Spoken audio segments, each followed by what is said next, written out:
नमस्कार दोस्तों, आपका स्वागत है हमारी YouTube चैनल एग्जाम मास्टरी पर। मैं सचिन राठौर आपके लिए लेकर आया हूँ करंट अफेयर की क्लास, जिसमें मैं आपको मोस्ट इम्पॉर्टेंट क्वेश्चन तथा उनसे जुड़े हुए फैक्ट बताता चलता हूँ।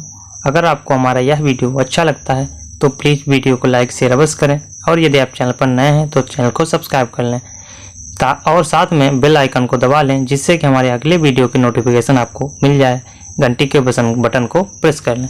तो चलिए शुरू करेंगे आज का क्लास। सारे लोग क्लास को शेयर कर दीजिए, प्लीज क्लास को शेयर कर दीजिए ताकि हम वीडियो को आगे बढ़ा सकें। चलिए शुरू करते हैं।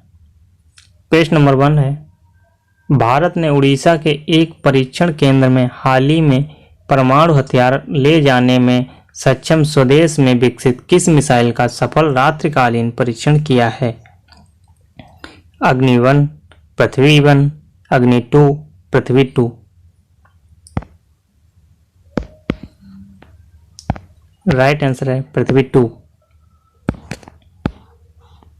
अभी हाल ही में भारत ने एक रात्रि में परीक्षण किया है पृथ्वी 2 का, जो परमाणु हथियार ले जाने में सक्षम स्वदेश में विकसित एक मिसाइल का परीक्षण किया है। इसका परीक्षण उड़ीसा के एक परीक्षण केंद्र में किया गया है।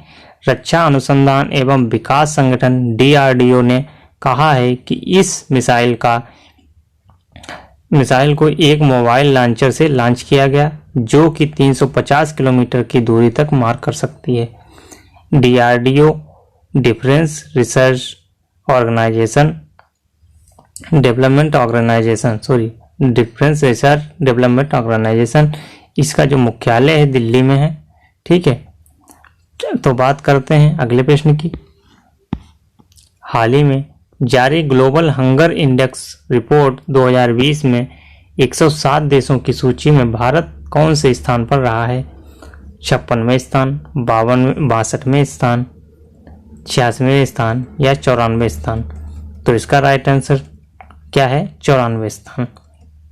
भारत हाल ही में अभी जारी ग्लोबल इंडेक्स, जो हंगर रिपोर्ट होती है, मतलब भूखे लोगों की इसमें रिपोर्ट रहती है, कुपोषित जो बच्चे रहते हैं, 2020 में 107 देशों की सूची बनाई गई। भारत उनमें से 94वें स्थान पर रहा है। जारी रिपोर्ट के मुताबिक 27.2 के स्कोर के साथ भारत भूख के मामले में गंभीर स्थिति में है, जबकि इस रिपोर्ट में भारत के सारे पड़ोसी देश नेपाल, पाकिस्तान, बांग्लादेश, इंडोनेशिया से पीछे चल रहा है। भारत से पीछे इस रिपोर्ट में रवांडा 97वें स्थान पर, नाइजीरिया 98, अफगानिस्तान 99, लीबिया 102 और 107 पे चाड है। ये कुछ देश पीछे हैं, लेकिन 94वें स्थान पे भारत आगे। ये बहुत ही गंभीर स्थिति है। अभी हमारे देश में बहुत ही कुपोषित लोग पाए जाते हैं। चलेंगे अगले प्रश्न पे। तो इसका राइट आंसर है 94वें स्थान। योगी आदित्यनाथ ने हाल ही में मिशन शक्ति अभियान शुरू किया है। साथ ही उन्होंने अब पुलिस भर्ती में कितने प्रतिशत महिलाओं के लिए सीटों को निर्धारित किया है? 10%, 20%, 30% या 40%? राइट आंसर है 20%। जो यूपी के मुख्यमंत्री योगी आदित्यनाथ हैं, उन्होंने बलरामपुर की जो घटना हुई थी, बलरामपुर की जो पुलिस लाइन में मिशन शक्ति अभियान की शुभारंभ किया है। साथ ही अब पुलिस भर्ती में 20% जो भर्तियां होंगी वो महिलाओं के लिए निर्धारित की गई हैं। जारी किए गए अभियान से 24 सरकारी विभाग तथा अंतर्राष्ट्रीय और स्थानीय सामाजिक संगठन इससे जुड़ेंगे। जब बात कर रहे हैं उत्तर प्रदेश की, तो उत्तर प्रदेश के CM योगी आदित्यनाथ हैं और यहाँ के गवर्नर आनंदीबेन पटेल हैं। चलते हैं अगले प्रश्न पे। जो यहाँ की योजना जो है मिशन शक्ति, ये सिर्फ महिलाओं के लिए है। चलते हैं अगले बात। प्रश्न नंबर बात करेंगे 4 की। इनमें से किस मंत्रालय के अंतर्गत आने वाले केंद्रीय योग एवं प्राकृतिक चिकित्सा अनुसंधान परिषद ने बिहारा नामक एक वेबिनार का आयोजन किया है?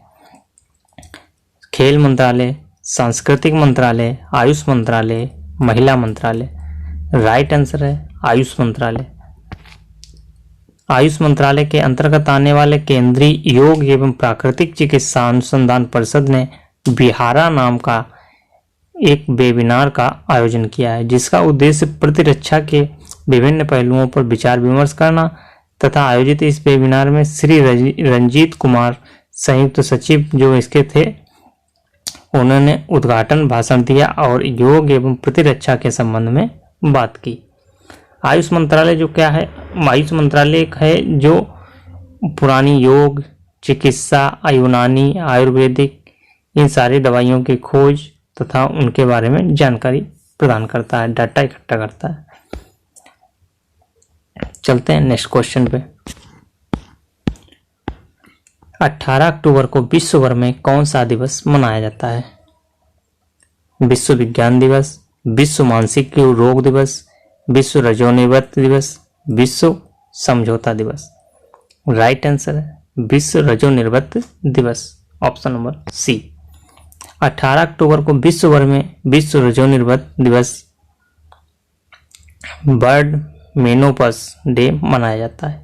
इस दिवस का मुख्य उद्देश्य रजोनिवृत्त और स्वास्थ्य संबंधी और स्वास्थ्य में जो सुधार है उसके उपलक्ष्य में उपलब्ध जो समर्थन विकल्पों के लोगों को, जो महिलाओं को है, उनको जागरूकता बढ़ाना है। जो रजोनिवृत्त की प्रवृत्ति होती है वो महिलाओं में 45 से 55 वर्ष की उम्र में हो जाती है। कुछ महिलाओं में ये 45 वर्ष की उम्र के पहले भी हो जाती है। तो इसके बारे में उनके स्वास्थ्य पर कोई प्रभाव न पड़े, उनको पूर्ण रूप से जानकारी देने के लिए 18 अक्टूबर को विश्व रजोनिवृत्त दिवस मनाया जाता है। जब विश्व की बात कर रहा है तो विश्व मतलब सारी कंट्री की यहाँ पे बात करता है। चलते हैं अगले प्रश्न पे।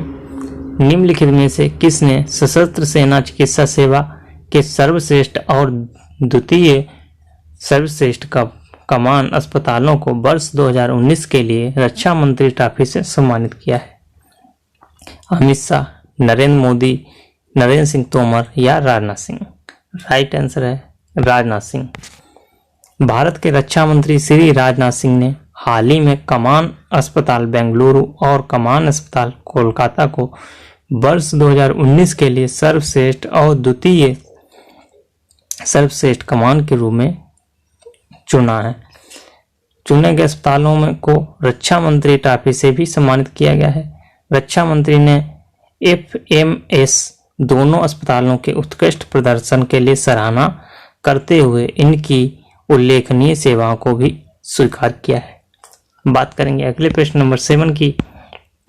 खाद्य प्रसंस्करण उद्योग मंत्री डॉट ने हाल ही में अंतर्राष्ट्रीय खाद्य और कृषि सप्ताह का वर्चुअल उद्घाटन किया है। तो किसने किया है? अमित शाह ने, नरेंद्र मोदी, नरेंद्र सिंह तोमर या राजनाथ सिंह? इसका राइट आंसर है नरेंद्र सिंह तोमर।